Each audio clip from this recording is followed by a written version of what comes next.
Well, good morning again, everyone. And of course, welcome to our ladies' room, very first one for the week. And we are starting off on an important note. All right. So, for those of you tuned in via Facebook, good morning. Those of you tuned in via YouTube, good morning. And for those of you listening via radio and, of course, the Power app, good morning. Welcome to another show. And, of course, happy Monday to you wherever you are. Well, this morning, like I said, we got some important stuff to talk about. We mix it all up in here. Some days we laugh, some days we are serious, and today happens to be one of those days because we've got a guest, of course, from the United Nations Development Program, the UNDP, and we have Mr. Mohammed. He is the Cluster Head Sustainable Solutions Energy and Climate Change Program, part of that, and of course, he'll be giving us a lot of information pertaining to the UNDP's program and what it's all about. Yeah. So I hope you guys will stay here for the duration of this program.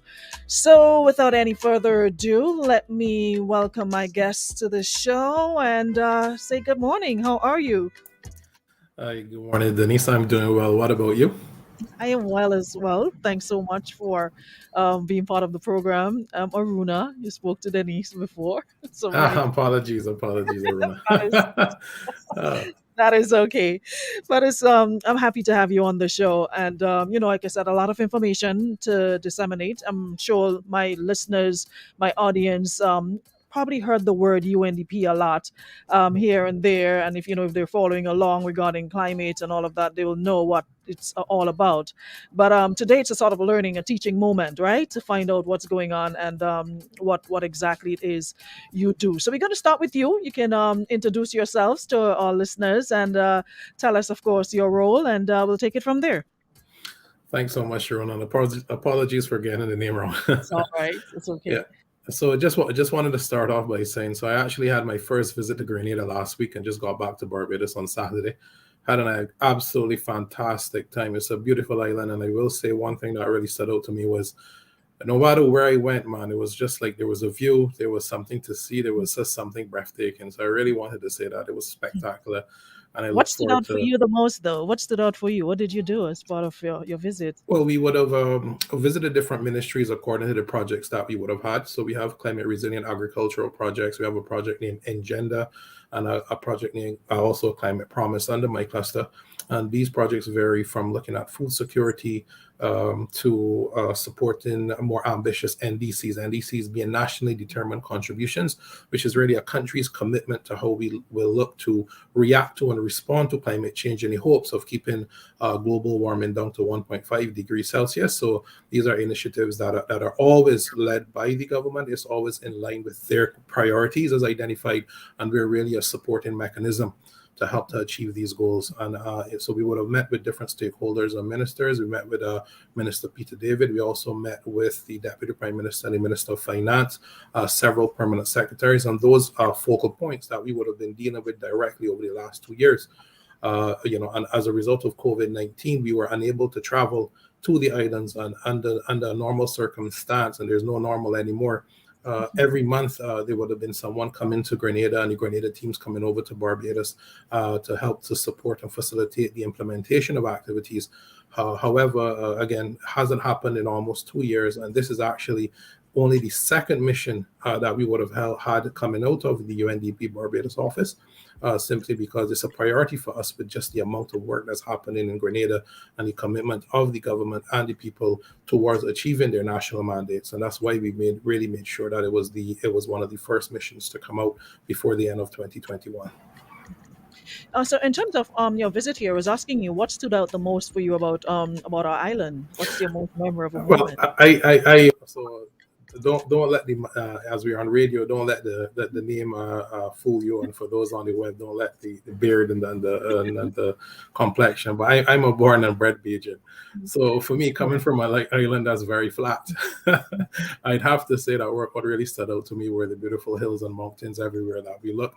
There was definitely lush greenery, which was fantastic. And as I mentioned to you, just being able to see those views was really what stood out to me.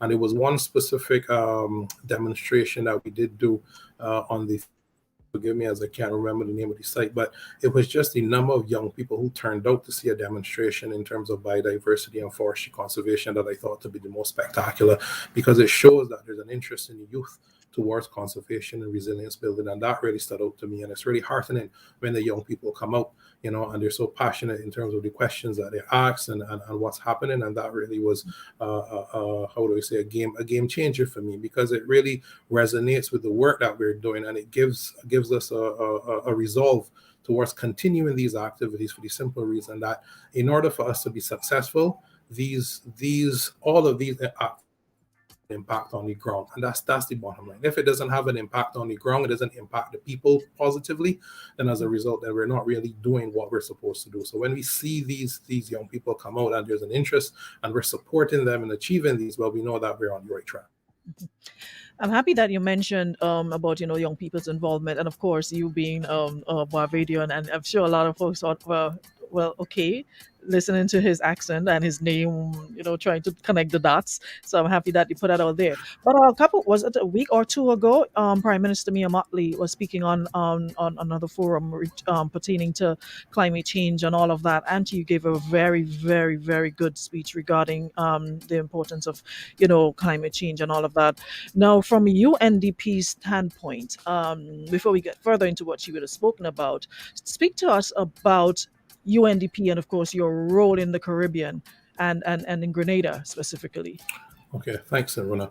So historically, the UNDP has been a key player in the region and helping supporting the small island developing states in both promoting and implementing projects that increase the adaptability and the resilience of both the island and the people to the impacts of climate change. So when I say adaptability or adaptation, what do I mean? I'm really talking about those actions being implemented to help respond.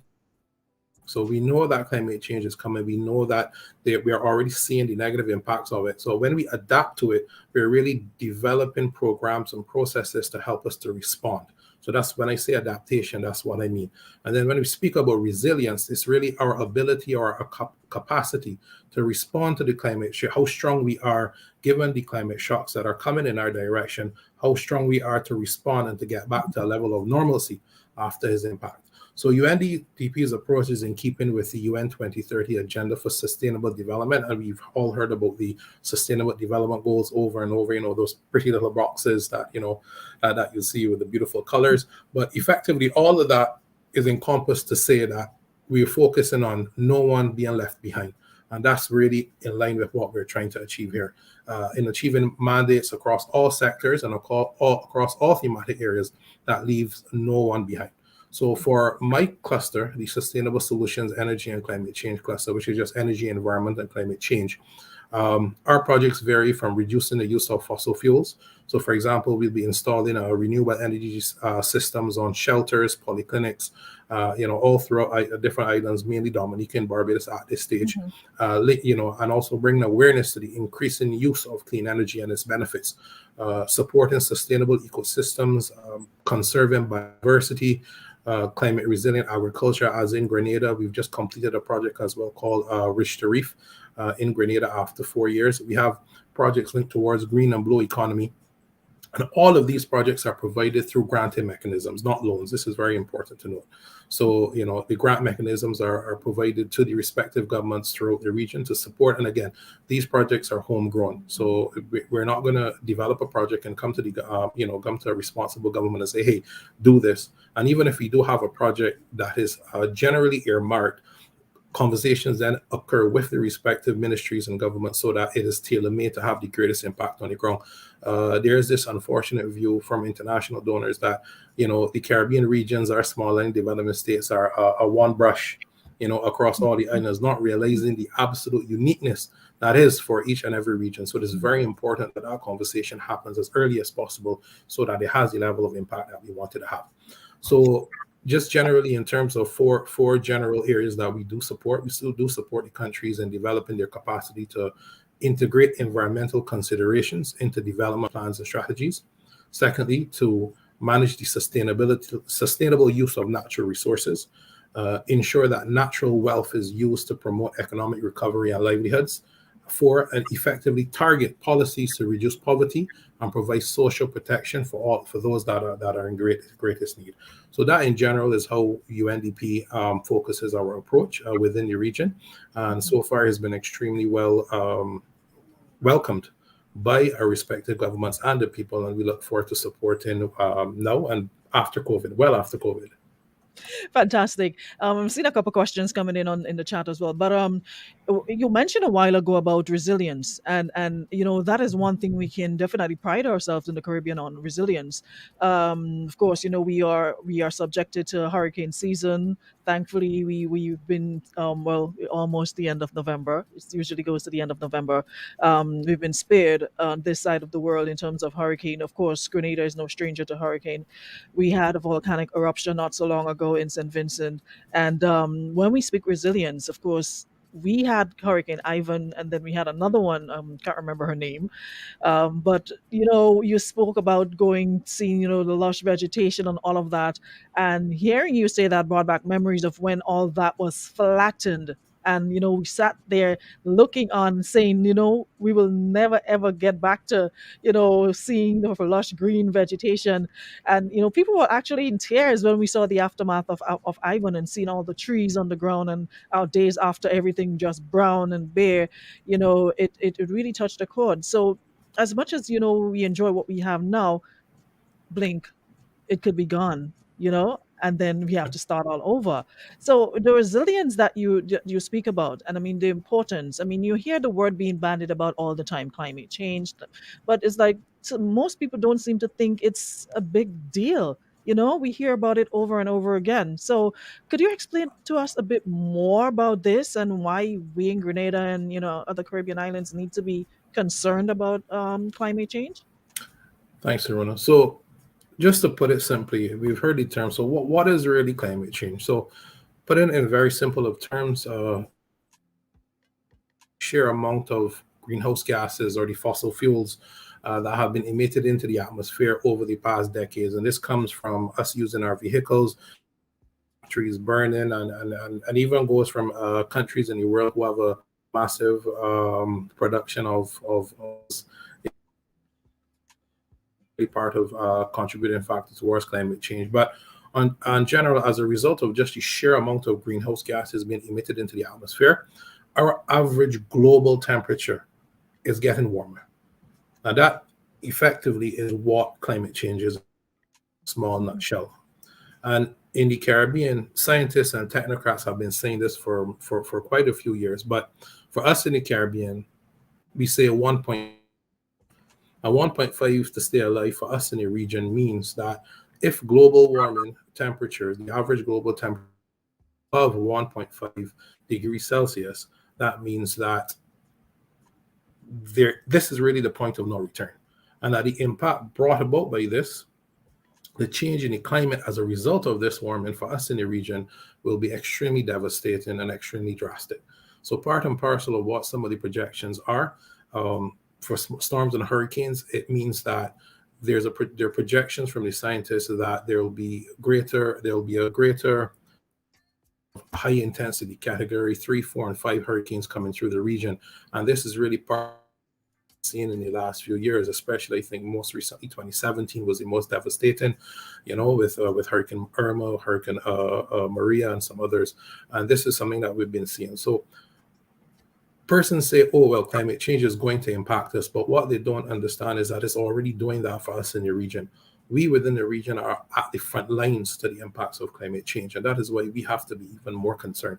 And with the AR6 report from the International Panel of Climate Change that came earlier this year, just a few months ago, it really reflects that we're already more than 1 degree Celsius of global warming, and it's anticipated that within the next few decades that we're going to reach 1.5, and that is what, unless something drastic is done globally. And I think that was the entire focus that just concluded just a couple of days ago. But so within the context of change, we're expecting storms and the hurricanes. We're expecting fewer bouts of precipitation, greater lengths of droughts. We're expecting impacts on our availability for water. And even in terms of crop production, depending on the type of crops that are being produced, these have an impact on the on on the type of agriculture, the type of food, and the amount of food that we're going to be able to produce. And the long story is, especially for an area like Grenada, it has applications towards nutmeg production and other productions as well. That is why we have to focus on looking at, for example, climate resilient strands, resilient species. The warming, the temperature. These are the sort of conversations that we really do specifically towards climate change. And all of that, you know, sad reality of it is that our small islands, not just in the region, but throughout the Pacific, we contribute less than one greenhouse gas emissions into the atmosphere. And we are amongst the earliest and expected to be most severely impacted by climate change. And that is why when you hear the conversations coming out by our respective prime ministers and the people, an impassionate plea. We're indicating, guys, we're living this. We have contributed to it. We are making every effort to identify the best practices, to take examples from us so that you understand this. And we need your support. The governments in the region have been extremely spectacular as it relates to responding to the impacts of climate change, but the support financially so that we can adapt and develop resilience. And the fact that we are not the ones that are causing it, they're being caused by others. It's really on we hear about sustainable financing mechanisms and other approaches that are a different conversation altogether. But at the bottom line, we need we need the rest of the world to take note. They are taking note, but to also understand that we have not caused this, but we're trying to simply survive. An impact on us that was never our fault. And so, our livelihoods and our lives are being impacted, our cultures are being impacted. And as a result of that, this is why, going back to your question, I may have strayed a bit, is why the persons within Grenada and those within the region, each and every one of us, needs to stand up and say, guys, listen, we need the support, and we need to determine how we respond to the impacts of climate change. Brian, I'm going to get to your questions in just a bit in the chat, but in terms of course, we spoke a bit about the resilience part of it. You also threw in the word sustainability, and that is something you always hear right alongside climate change. Speak to us on that the sustainability aspect when it relates when it comes to climate change. Okay, so sustainability simply means maintaining a balance. I think that's the easiest way to put it, just to maintain a balance. So, for example, if we're looking, and this goes through, this is one broad brush for all of us within the Caribbean region, because we are coastal tourism-based economies. But when we design on our coast, we we we should do it in a sustainable manner. Sustainability means that ensure that our natural resources, our coral resources are preserved while we are developing. And persons are of the and climate change scientists, we're anti-development. And that's not the case, especially within the context of our region. Development is of our GDP, of our economy, so we have to plan.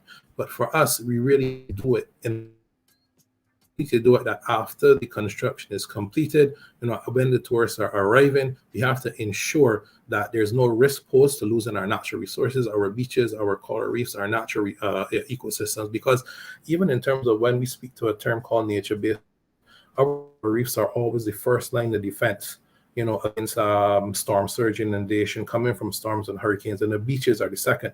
So we have to ensure that these are effectively preserved. And also mangroves can't go without saying that. So if we destroy them while attempting to develop, it has a domino effect far down the line. So when we talk about sustainability, we have to always maintain it, no matter how we approach our conversations towards towards climate change.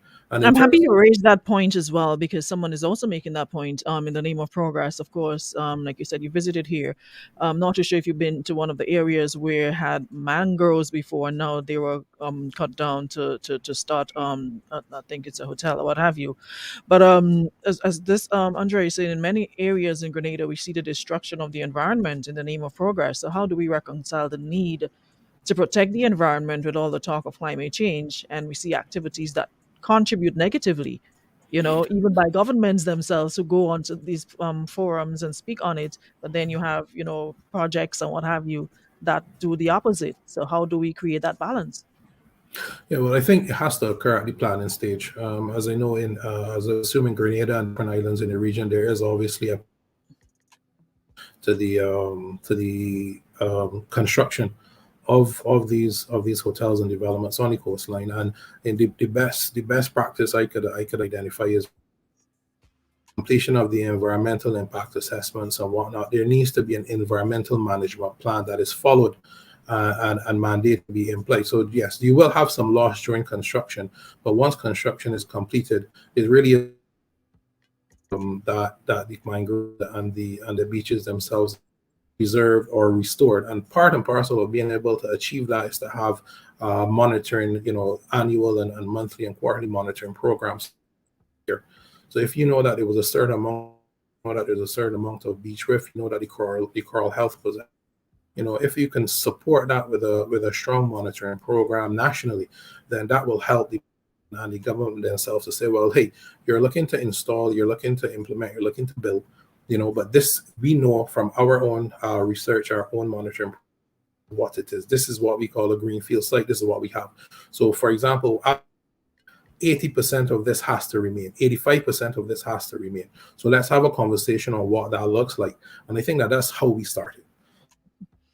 But the thing is, we have the Fortunately, conversation, but they do not follow the recommendations. You still see, like that for example, there's this breakwater project in the north of the island, and after that was completed, the folks in different areas literally they've been crying out for how many months after seawater just on their land, practically under their homes, eating away at the beaches where we had trees before, coconut trees and what have you. That's gone.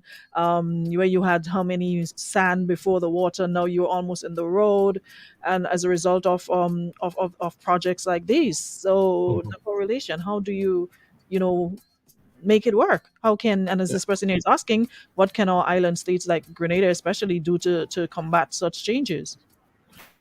Depending on you. But okay, so in terms, I'm going to go back to the same comment that I said. It really has to do with planning. And if it is that a breakwater was installed, and as a result of the placement of that breakwater, it's led to inundation of other properties, it meant that the design of the breakwater has failed. Prior to design and installation, because this is actually my background, and in terms of the design and installation of breakwaters, usually it comes part and parcel with modeling the installation. So if the data is an information in terms of the currents, the movement of the currents, the sediments, longshore transport, even in terms of what we call return periods for storms and hurricanes, it really does support the mechanism for coastal growth. And I will say that because the reason why persons install breakwater, one, they want to reduce the energy of the water, the waves coming in, so that it makes it more, easier for persons to enjoy that. It's more of a recreational site for persons to bathe. And the second one is because with a breakwater, if placed correctly, it actually promotes sediment transport. So you have these, you have a supporting mechanism called where the beach actually starts to move towards the position of that breakwater. And what you end up having is a larger beach. So if it is that somehow or the other, the placement of the breakwater has caused erosion on other areas, it meant that design of that structure has not done the job. And even in terms of, and it goes back to the planning process, where in the planning process, really and truly the developers should be showing that this is the intents to have, and the planning department should respond and say that if should it have any negative impacts, so one, provide us with the model into impacts, and also initiate over a period of a year after that. If any negative impacts do occur, then it's the developer's responsibility to then respond to it and to resolve it, and not the government's response. I think that that's very important as far as the planning and the planning stage is concerned. And again, I go back to having the data and information, because it then provides government with the tools to say, well, hey, look, this is the proof that this is what it was before. And as a result of the interventions that have been placed by you, these are the negative impacts. We've quantified it. This is the cost, and this is your responsibility to respond to it. And to me, that is the best practice, I would have to say, in terms of responding to these issues. Because when we do, again, when we do the coastal, when we do groins, which are the perpendicular structures that come out, when we do the breakwaters, part and parcel is always to promote the coastlines and benefit the coastlines. And if it doesn't do that, well, something failed along the way for those actions, in my opinion.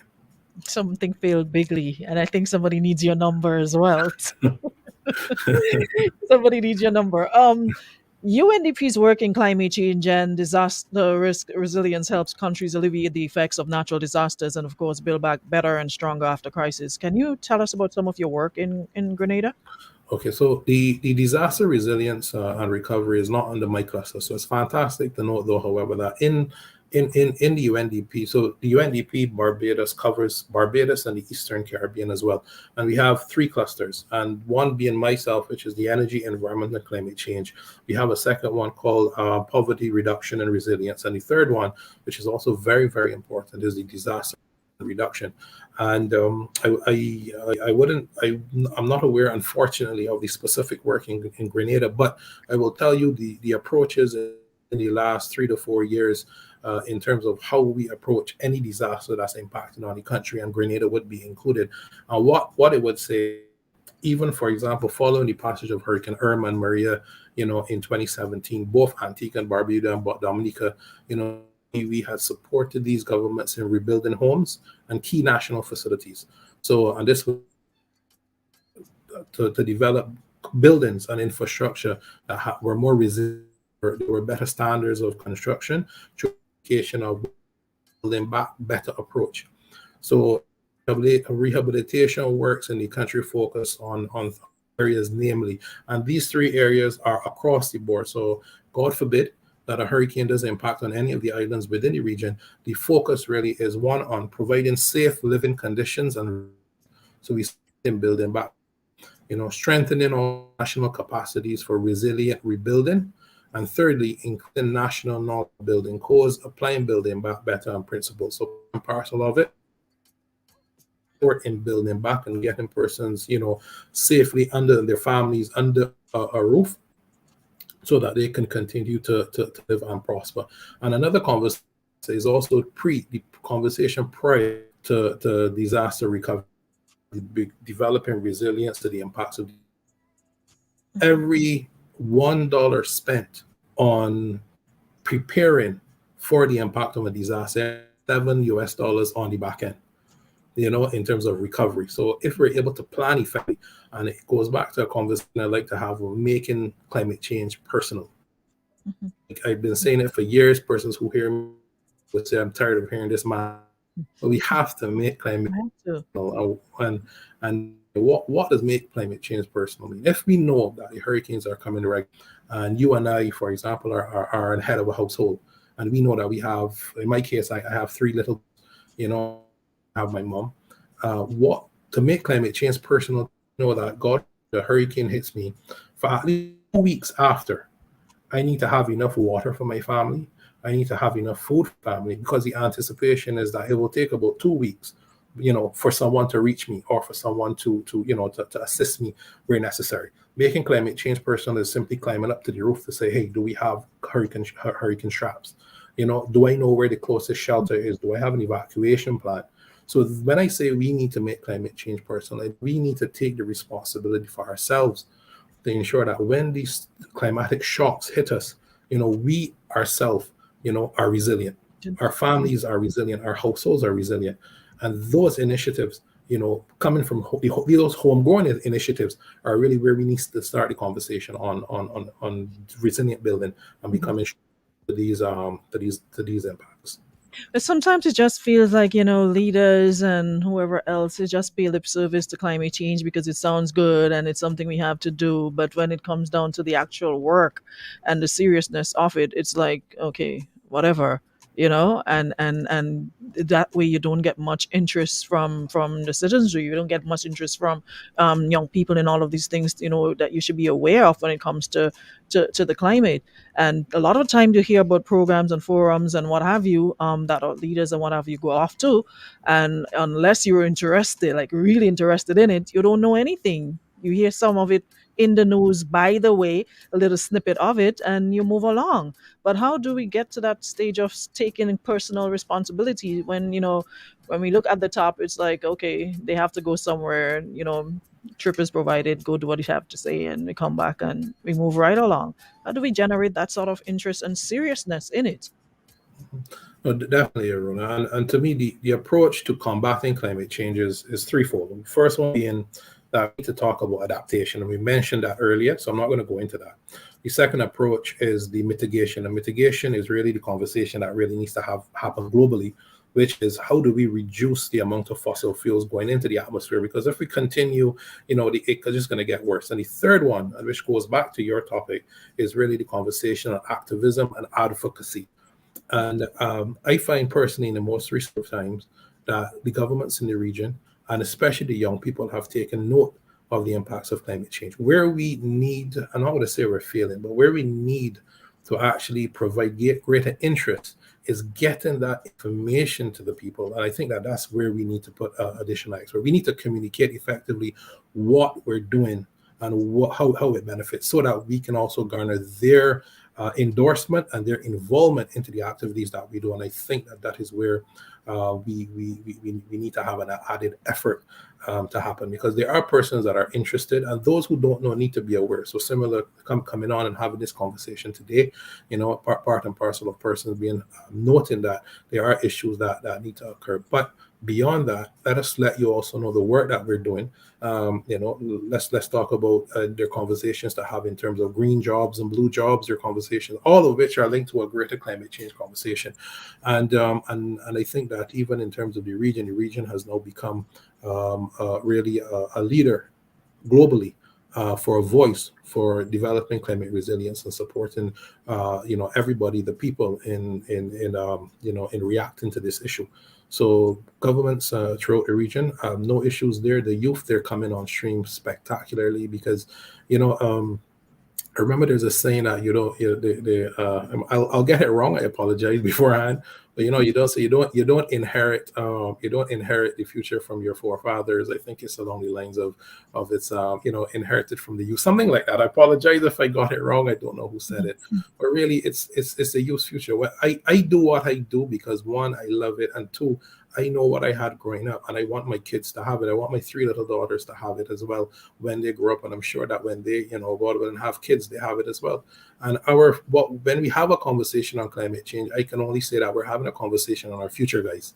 And that is why every single person needs to take it seriously. And we go back to the conversation on making climate change personal, because that is how we can secure our future.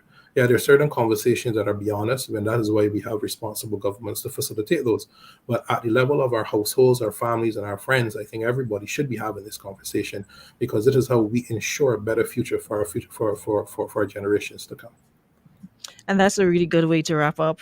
No, we are out of time, but of course, any final word as to how we can work together, how small islands like Grenada and the Eastern Caribbean countries can contribute to achieving global development goals? I think we're doing it at the moment, but I think, and it goes back to such a wonderful point you made, but I think that the education, the awareness, and the communications is the most important.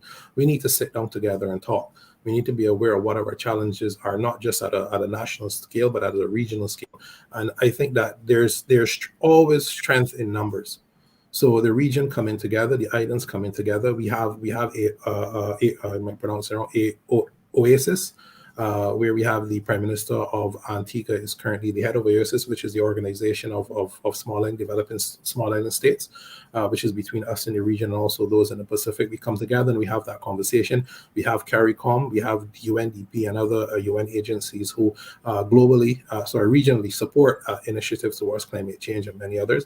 And it's really for us to come together at the table and have that conversation and determine actions to move forward. I think that's the best way for us to react and respond to the issues that are facing us today. Gotcha. All right, it was such a pleasure talking to you, and we can't do this as a one-off. You most definitely have to come back because we need to talk about all those blues and greens and all those colors that can affect or not affect us.